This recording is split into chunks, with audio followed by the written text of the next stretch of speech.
Hey, buddy lawyers, welcome to the podcast. I am Prasanna Naidu, the host of the show, and this episode is going to be hosted by two more people, Rajas and Ameya. Both are law students from NLU Nagpur, and the guest for today's episode is Nikita Mary Abraham. Nikita completed her LLM in intellectual property laws from Munich, Germany. She is currently interning there, and today's conversation is going to be based on this topic only. But before we start with our podcast, I would like to tell you about Unacademy. Unacademy is India's largest learning platform. And if you are preparing for law entrance exams or competitive exams like the judiciary exams, then this platform is very helpful for you. Because here you don't have to buy a course, you have to get a subscription. And through that subscription, you get access to live interactive classes, recorded lectures, access to notes from all the educators all at one place. They also have a CLAT Iconic program where you'll get some special features like one-on-one mentoring, live doubt solving, and also a raise a hand feature where your doubt will be prioritized. These are how many sessions you will get according to the plan. These are the subscription fee details. You can go through it through the link in the description. And there are a few new batches which have been started. One is the Score Booster batch which started on 2nd February. You can check out the faculty here, all are from NLUs, and these are the features available. Then there is a Let's Crack CLAT batch which also started on 2nd February. The faculty details and the features are available here. And then there is the DU Dream batch. So this batch is specifically for DU LLB entrance exam, which starts on 4th February. The details of the faculty and the features is available here. And this is a mock test plan which Unacademy conducts. So you can also take a screenshot of this and plan your schedule accordingly. Okay, so back to the topic. Let's start a conversation with Nikita. When I hear this word like studying abroad in Germany, the first thing which comes to my mind, even I, when I was searching about abroad LLMs, etc., I used to come across studying in Germany and many other European countries. It's like free or very cheap. How much of that is true, especially for law students? Let's start with that question and then we'll move ahead with other questions. Okay, so for law students, it's a little different. It is generally cheap to study in Germany, but the LLM programs are a bit more expensive than the other master programs that are there in Germany. However, there are opportunities to, gain scholarships. Some universities have this option called a fee waiver. My institute had that. You can apply for that. So I would say you have your opportunities, but do not expect it to be as economical as a master's in science program that you would have in Germany. Okay, so for other courses, this is quite true, but for LLM, it is not, right? LLM, it is not. For engineering, it is true. It is quite economical compared to other countries. Mm-hmm. Interesting. And can you give a rough structure of how much one would have to spend if he wants to do his master's in law in Germany? Depending on the university that I get, but around the rough figure, like the living costs and tuition fees, etc. So the tuition fees, I would say, depends entirely on the university. The living cost, it depends on the city that you're in. Munich, where I am, unfortunately, is one of the more expensive cities in Germany, unfortunately. So and a significant chunk of your expenses go into rent and other living costs. So the thing is to you have this thing called a blocked account, which most Indian students that apply for masters abroad are aware of. You have to allocate a significant amount of money for a year. So I think presently it would be 10,300 euros for a year. You have to set that amount apart in a blocked account, and once you enter the country, you have to start a separate bank account in Germany. And a small portion of funds is released to your bank account every month. Right now, it is, I think it's 863 euros every month. And you, as a student, you have to live off 863 euros. This should cover your expenses like rent. You have to pay health insurance. You have to subscribe to health insurance in Germany. And apart from that, you have your other expenses uh, like your provisions, your internet, bills like that. But things like transportation and all, the university covers that, because once you pay the semester contribution to your university, you as a student are entitled to apply for something called a semester ticket. So once you pay that contribution, your travel within a certain geographical area is covered. So right now for me, the travel within Munich on the public transportation is free. So I can take all modes of transport except high speed trains, of course, and a few regional trains. But this is covered for the next, for 6 months, for an entire semester. So that is how it is, yeah. And like I said, you have to be once you get in and once you come here, you have to be very careful about finding a good place to stay, because that is what is going to eat into your expenses for the month. Right. So I missed the point where you were saying about the funding. Who funds this? The transportation and everything? So the transportation, you have to pay a semester contribution to the university. You pay for it. You pay an amount in the beginning of the semester, and then you get your semester ticket. So depending on the cities, the fees or the price of the semester ticket varies. So in Munich, I think it was, the last time I paid, it was around 190 euros, but that covers the transportation within the Munich city area for 6 months. That is the entire semester. All the public transportation is covered. This is the case with other cities as well. Depending on the size of the city, depending on the public transportation plans that each city has, sometimes an entire state is covered, sometimes just a city is covered. It really depends. Interesting. Okay, Rajesh and Amey, you all can jump in because I'll keep on going on because I like to have conversations like this. Okay, so you can jump in from whatever you have. Okay. Sure. So let me just jump in right away. So first of all, why did you choose this country? So over other colleges in other countries in Europe or in UK. So what sets this law school apart in terms of the format of your degree and the other activities and opportunities which Germany offers? So for me, the primary consideration was not that it was in Germany, but that I wanted to go to this particular law school for this program. I found the format interesting because there was a wide variety of courses. And the other thing is, this is one of the few LLM programs where they accept students who are not just lawyers. So my classmates come from varied backgrounds. There are people who are engineers, there are also plenty of lawyers, and there seem to be a significant number of people from it who have a technical background. So the course structure is modified accordingly. And like all LLM programs which last for a year, it is very hectic. And there's a lot of material that's condensed into 1 year. So I found this format and I found the courses interesting.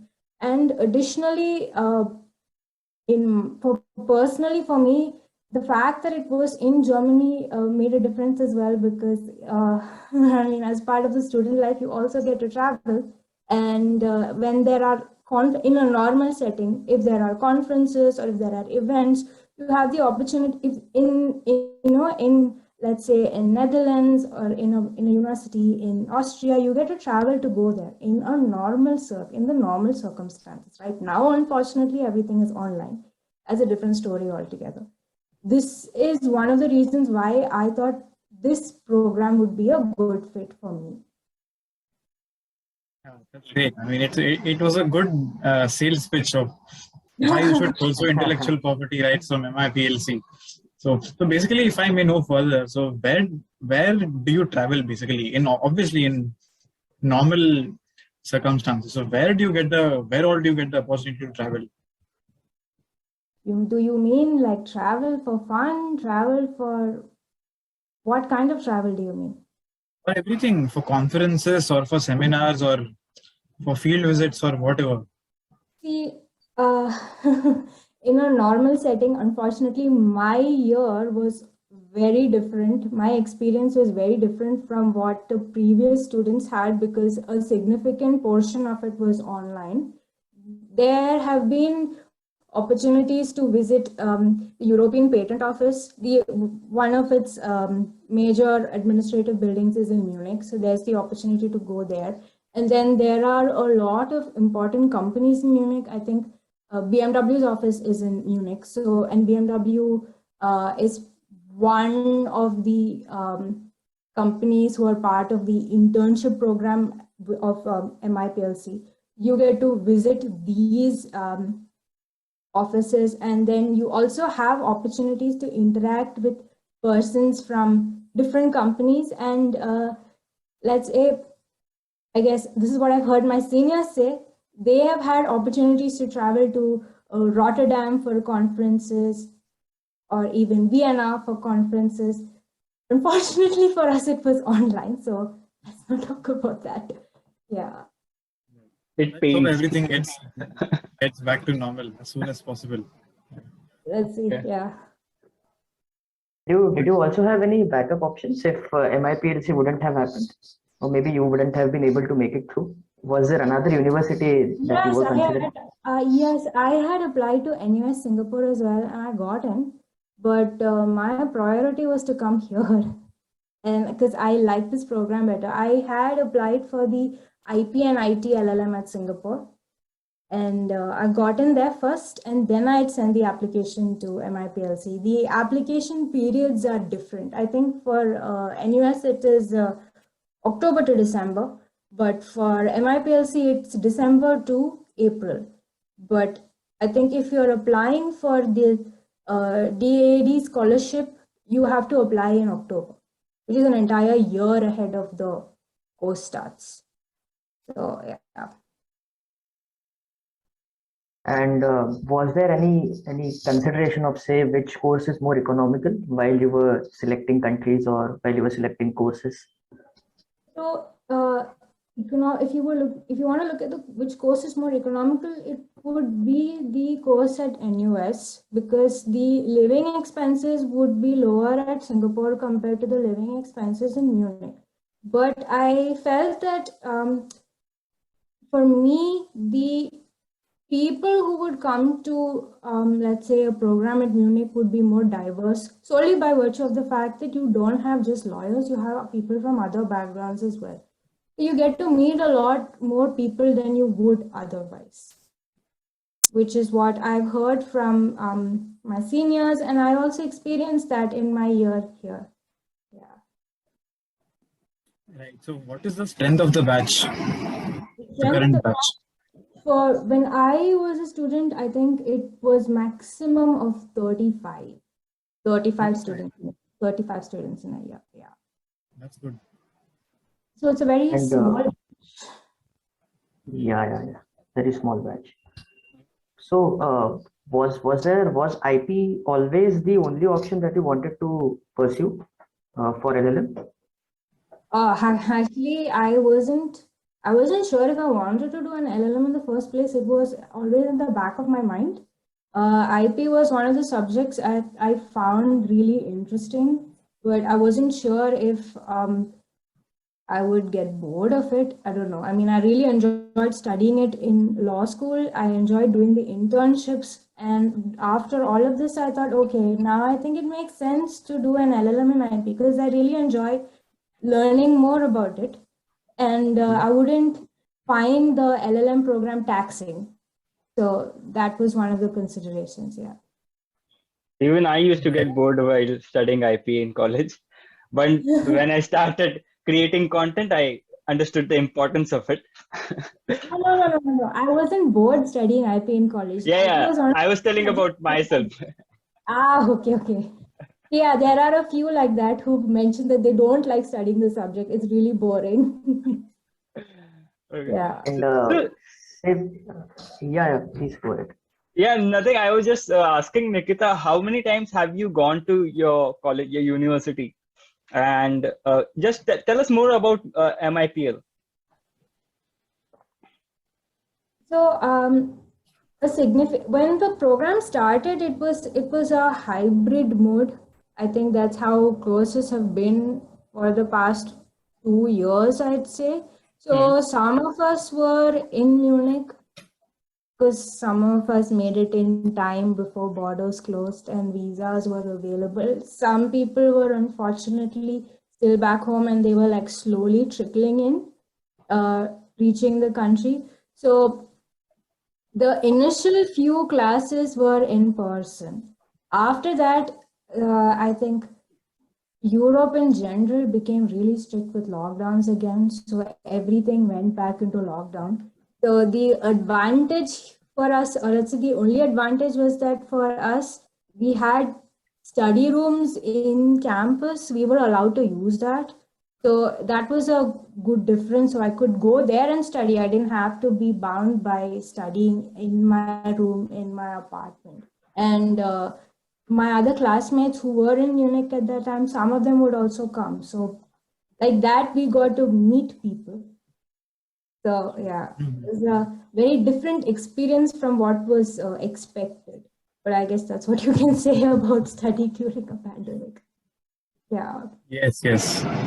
Right. So now regarding, so is there any special way in which German law schools or Munich intellectual property law center in specific, the way they shortlist people for LLM? So do they look at academics only, or any co-curriculars like moots or anything like for Indian students? So one of the things that they wanted was they said they wanted professional experience. So they said that you can't be a fresh graduate, you need some professional experience. So I worked for around 2 years after graduating, and then I applied to this program. So they definitely look at work experience. A strong academic record always helps, but if not, you always balance it with co-curriculars. Like if you can show publications, it's always helpful. Publications in the area of your interest, it always helps. Extracurriculars are also helpful. Ultimately, it comes down to how well you sell yourself on that letter of motivation, which is the case with most LLM programs. And yeah, if you can also show on your CV that you learned German or you have some interest in this language, that would also set you apart because they know that you are willing to take the additional effort to, integrate. Yeah. Right. So basically, apart from the German language, so the German culture would also help. So if you play any musical instrument, and if you like Western classical music, then if you can show German culture, something like that, that would also help, I guess, right? It's funny you should mention that because I actually did learn some Western classical music a long time ago. Maybe that helped because I could show that I've given these exams. So I guess that helped. And I knew some composers from long ago, but all of that aside, it's just I don't know. I think you could call it the icing on top. It doesn't really Exactly. make much of a difference whether you know it or not. Yeah. So basically, it's the icing on top of the cake, not the cake itself. Not at all. Right. Yeah. Right. It's just it looks pretty. That's what I would say. Yeah. Right. So basically, the articles which you wrote in law school, they helped. I would say they help. Yes, yeah. They were. I had one paper related to. One paper was on an IP subject. Yeah, so that was very certainly helpful. Yeah.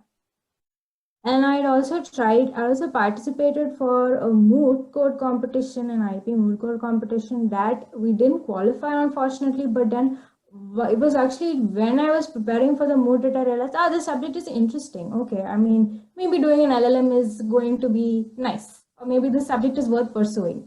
That's when I guess, moots actually help because that's when you realize if you can like deal with the subject or not. Because sometimes they make it or they break it. I think that's the case with a Right. lot of people. Definitely. Definitely. Yeah. So when you say that a lot of times the subject is very taxing, and indeed it is.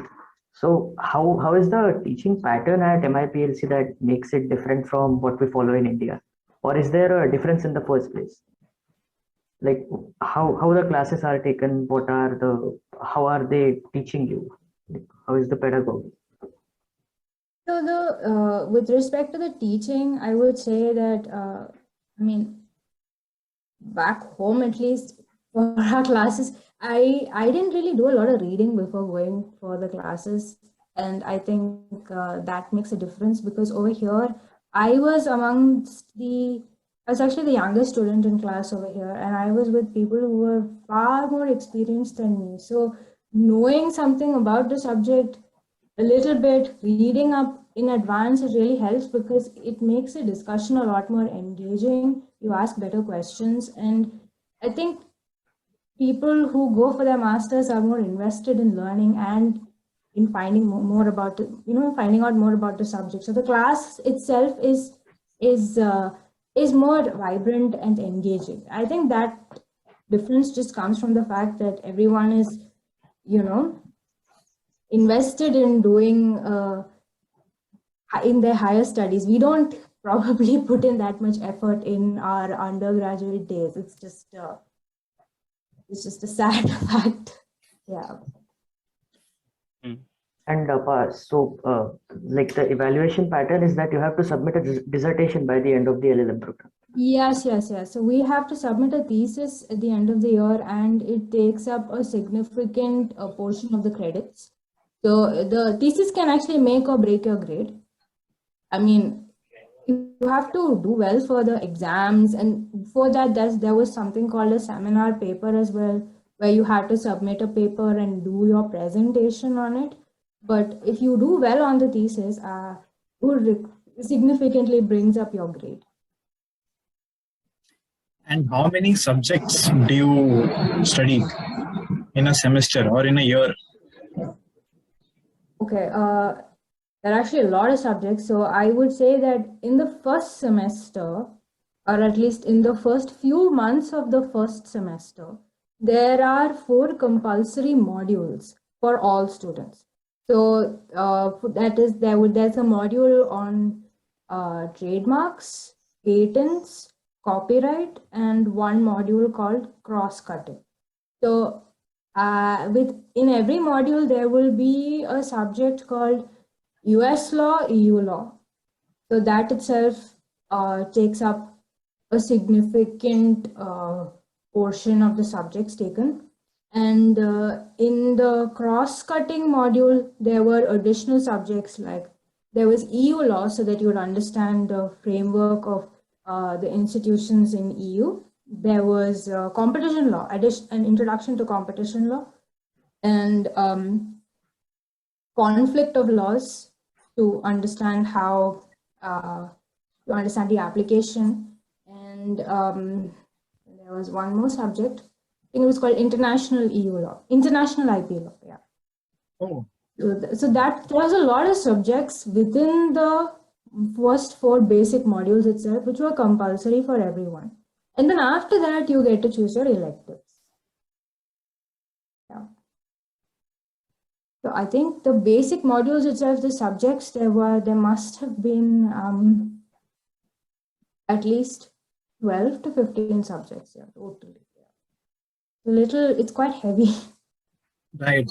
Yeah. The academic rigor is a lot. Yeah. That way. Right. And when we say of academic rigor, so after you get your degree, is it acceptable also in India if you seek a job on basis of that? Yeah, it is. I mean, you have the option to get an apostille for your degree, so it would be accepted. But as you know, back home, if you're going back to practice, nobody really cares about the LLM. The LLM is again just the icing on top. It looks pretty. If you want to work, the LLM just increases your knowledge base, I'd say. And if you want to go into academia, it makes sense. If you're going back to practice, it's hey, it's nice to have the LLM. You know something more, and you know what else you can do with it. Definitely, that's true. So basically, after the LLM, so what are the opportunities you get inside Germany? So internships is one thing. Then for jobs, and so apart from law firms and other companies, which are the other avenues which open up? So I've noticed that, like I mentioned, a lot of people have a technical background here, and it's mostly people with a technical background that seem to make it, as the engineering scene is very big in Germany. So a lot of people, become patent attorneys or train under a patent firm to become patent attorneys. Apart from that, they have the opportunity to join EU institutions, mostly the EPO. Sometimes I believe there were a couple of people who went to intern or work at the EU IPO, which is in Spain. So all of this helps. Yeah, you get the opportunity to be part of a lot of intergovernmental institutions. So that would be an advantage, I think. Yeah. So in terms of the internships and the jobs and other opportunities you get in Germany after the degree, so which are the different avenues which it opens up, and what is the added advantage if you learn the German language from the A2 or the B1 or the B2 language certificate? So for jobs, mostly your knowledge of German has to be higher. They expect, in most cases, when you see job postings, you see them asking for full proficiency, which is like a B2 to C1, which is pretty high. And over here, at least for us, the institute gave us an option where they would give us they would enroll us as students for one more semester after the program ended, because in Germany it is necessary to be enrolled as a student. If you're doing an internship, it is necessary for visa purposes. So you need that as well. And the internship, I'd say, is an entry point. So with it's your foot in the door, and with this you can show that you've entered the, let's say, the job market, and then you can use this experience to apply further. You can probably, it might help for you to find a place within the organization that you interned with, assuming that they are accepting people this year. That's always the case, yeah. And like I mentioned, a lot of people in my class had technical backgrounds, so most of them have taken up roles that are that require knowledge in sciences. So they were previously already practicing patent attorneys back in their home jurisdiction, and now they've managed to secure jobs here as a patent trainee or a patent attorney within German law firms. Right. And also, are there any German firms which have a specific India group? So basically, there are many UK and US law firms which have India desks. So is there any firm in Germany? So such firms are not really, I haven't heard of many firms having a specific India practice desk. The firms that really stand out for India practice desks would be the global firms like an Allen and Overy or a DLA Piper or a Baker McKenzie. These are the firms that like really stand out. I think the German law firms specifically, they haven't marketed themselves as such. You would have to put in extra effort to go find them. Yeah. I just had this one I got pretty curious because now that now with the new education policy in India, we are being introduced to interdisciplinary courses. Like you can study science and take law, or you can basically not be stuck with your stream that you choose after your 12th, right? Or the one with which you enter into your undergrad course. So you can also explore other things. And like in MIPLC, like as you said, that a lot of technical background people are also pursuing law. So can you shed light on what all avenues are open for other streams if they pursue law, like for engineers if they take law, or say someone from say a scientist if he takes law? What all avenues in Germany are there for them? Like what incentive do these people have in pursuing law? So in Germany, I think these people are at an advantage because most of these people who have a scientific background, they mostly enter firms that require knowledge. There are a lot of firms which require you to have an understanding or a background in engineering or the sciences and also know law when it comes to pursuing patent applications, patent related work, and to maybe some limited extent trademarks, trade secrets. So the I would say the technical part of the intellectual property subjects are open to them, and they are, I think, in a better position because now they understand some legal aspects, but they also have the background. So they are at a they're actually at a very good position. Yeah. And if they know the language as well, that makes them excellent candidates. Right. So yeah, like you said, so someone who needs to file a trade secret should actually know what ingredients are involved in making, say, a chemical compound or something like that. So I mean, and that model can also be applied in India. And with the new policy now, I'm very hopeful that something on that scale, wherein say we don't just think of lawyers who pursue MBA, we also think of now engineers who can come and pursue law. So I think that would be a new horizon, all of a new spectrum of opportunities now. And as well for lawyers, I mean, maybe many lawyers also pursue science in Germany after their bachelor's, something like that. I don't know. I'm just curious. No, but in fact, on these lines, in my batch, there were few engineers who were studying law with me. Like they were mostly computer engineers and civil engineers. So that has already started. I guess. Right. So okay. Anyway, so if I also ask a follow-up question, so after you come back to India now, so what is in store? So what do you aim once you come back to India? So how will you use the experience you gain from Germany? Obviously, it is very rich. So how do you? So what is your plan after you come back to India now? Not decided yet, or what? The plans are still in the making. I actually, all my life, I've not been someone who's planned extensively because nothing has really gone, according to a plan. Things have somehow worked out, and I've been very lucky that way. So I've always had the mentality, let's see where it goes. So let's see where it goes.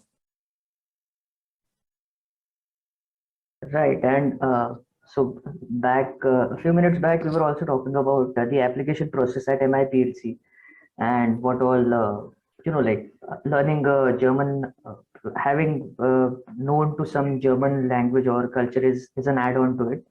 So how would, like my question would be that what exactly you think made out your application stand from the crowd at MIPLC? Okay.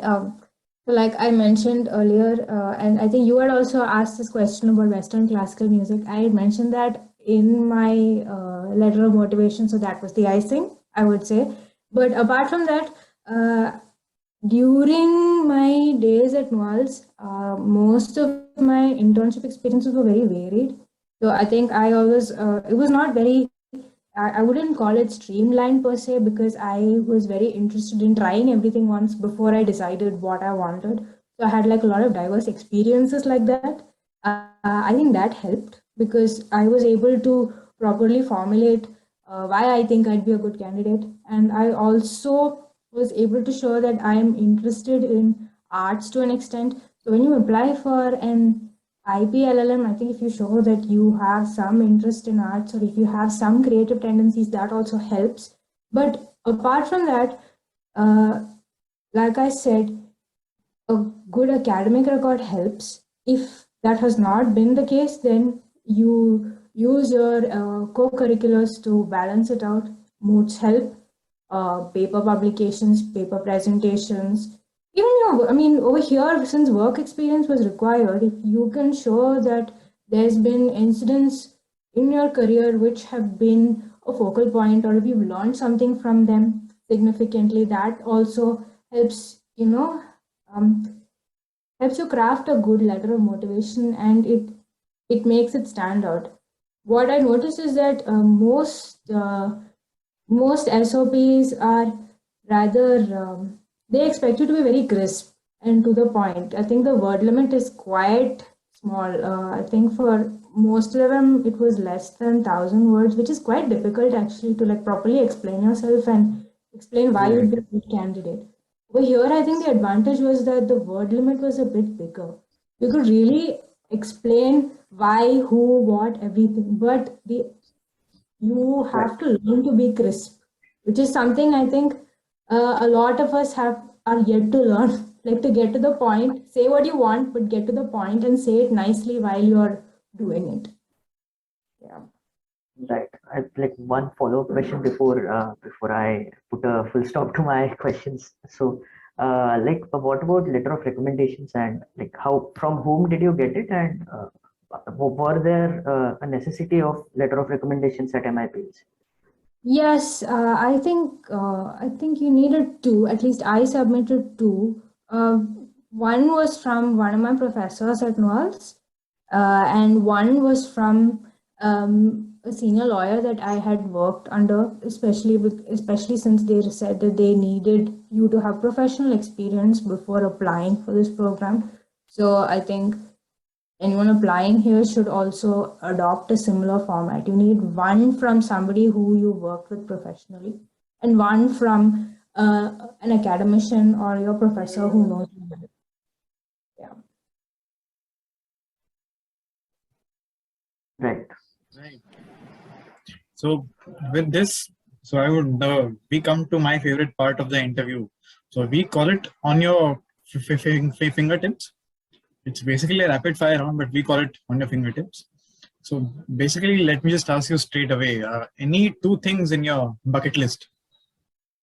Okay.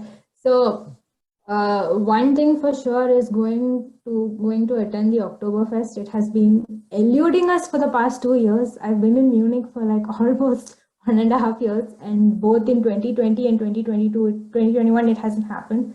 So hopefully I get to attend it sometime. And in addition to that, I think going to see the Northern Lights, that would be a nice experience. Yeah. Yeah. Right. And yeah, one thing in your law school which you didn't do, which you would do if given a chance again, and one thing which you did do, but you won't do again if given a chance again. Uh, I mean, I had a nice time in law school, but maybe something, if I could go back and do it again, maybe uh, is be part of more clubs when I was in Nuals, because I was a day scholar. So and I think when I started studying at Nuals, the priority was to get back home before it got too late, because there weren't many buses to go back home. So after class ended, we wouldn't hang around near college for too long. I would go back. And there were no Ubers or Olas at that point of time, and the connectivity was not great. So maybe going back in time, hopefully I would not rush back home after class ended, stay back for longer. It would be nice. And something I would not do, I don't think there's anything I mean, nothing's coming to mind. I don't think there's anything I regret doing per se. Right, right. That's enough. Yeah, that suffices. And so basically, the next thing is that if not Munich Intellectual Property Law Center, which would you choose? And I think you have perhaps answered that as well. Yeah, it would have been NUS Singapore. Yeah. Right. So, and then the last thing from me, the most, the one era in your journey in Unique Intellectual Property Law Center, which has been very hard to go through, or a very struggleful phase at Unique Intellectual Property Law Center. Challenging phase, basically. Yeah. Nothing comes to mind per se. It's not to say that it wasn't challenging, but like nothing's really coming to mind right now. But maybe it is, since it was in the pandemic year, it was difficult for a lot of us to find internships after the course. So that was a point of, it was a source of great worry for a lot of us. Yeah, so this constant applying every day, waiting to hear back, waiting for a call back, waiting for interviews, going through the interviews, going through rejections before getting your final call. That would have been, I think that was a very difficult phase. And yes, and finally, the writing the thesis. That was not, was also very, very taxing because it's a lot of writing, a lot of reading, and a lot of it condensed and put down in your own words. It was fun. Now that I think about it, it was, I wouldn't call it pleasant, but I don't think I want to do that particular thing again. No. Definitely. It's very stressful that way, writing so many. Yeah. So, do you want to add something, Rajas and Prasanna? Any more rapid fire questions from your side? Nothing yet. So, Rajas, do you have any? I would just want to ask you how long was your thesis? How many pages did you take?